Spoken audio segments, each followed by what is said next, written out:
Dari hubungan antara medan listrik dan potensial listrik, kita bisa dapatkan aplikasinya misalnya untuk menghitung medan listrik jika diketahui potensialnya.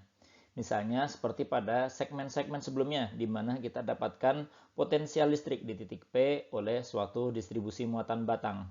Lalu sekarang kita ingin menghitung medan listrik di titik P ini. Maka medan listrik itu adalah minus turunan parsial dari potensial terhadap sumbu X dan sumbu Y. Sekarang jika kita gantikan yang ada di dalam kurung ini dengan V, maka potensial di titik P itu bisa kita tuliskan ulang dengan lambda dibagi dengan 4pi epsilon 0 logaritmik dari V. Maka turunan parsial dari potensial terhadap sumbu S itu bisa kita gunakan dalil rantai sebagai turunan parsial dari potensial terhadap V, lalu turunan dari V terhadap S. Jika kita kerjakan turunan itu satu persatu, maka turunan parsial potensial terhadap sumbu X kita akan dapatkan sebagai lambda per 4pi epsilon 0 dikalikan dengan 1/4 akar X kuadrat ditambah dengan Y kuadrat. Kemudian turunan parsial potensial terhadap sumbu Y kita bisa dapatkan sebagai minus lambda dibagi dengan 4pi epsilon 0 dikalikan dengan X per Y akar X kuadrat ditambah dengan Y kuadrat.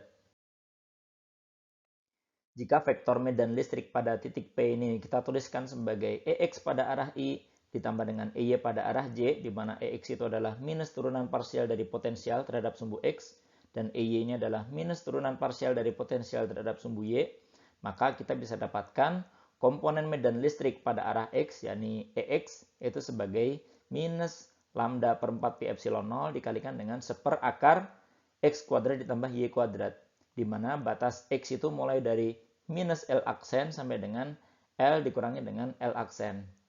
Sedangkan komponen medan listrik pada arah Y, yakni EY, itu kita bisa dapatkan sebagai lambda per 4pi epsilon 0 dikalikan dengan X per Y akar X kuadrat ditambah dengan Y kuadrat dengan batas-batas X yang sama.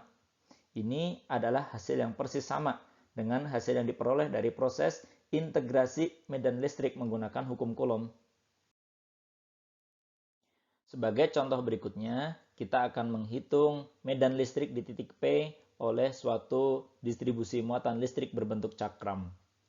Dari segmen sebelumnya, kita telah dapatkan bahwa potensial di titik P, di mana P ini dilewati oleh sumbu Z yang melalui bagian tengah cakram, itu adalah sigma per 2 epsilon 0 dikalikan dengan akar dari R kuadrat ditambah dengan Z kuadrat dikurangi dengan Z. Lalu kita ingin menghitung medan listrik pada titik P ini sebagai minus nabla dari potensial. Dan karena kita tahu bahwa arah radial dari medan listrik itu akan saling mengcancel, maka hanya ada komponen Z saja yang tersisa. Sehingga medan listrik itu merupakan minus turunan parsial dari potensial terhadap sumbu Z pada arah K. Sehingga kita dapatkan bahwa vektor medan listrik itu adalah sigma dibagi dengan 2 epsilon 0 dikalikan dengan 1 dikurangi dengan Z per akar dari R kuadrat ditambah dengan Z kuadrat. Lagi-lagi ini adalah hasil yang sama persis dengan yang kita peroleh dari proses integrasi medan listrik menggunakan hukum Coulomb.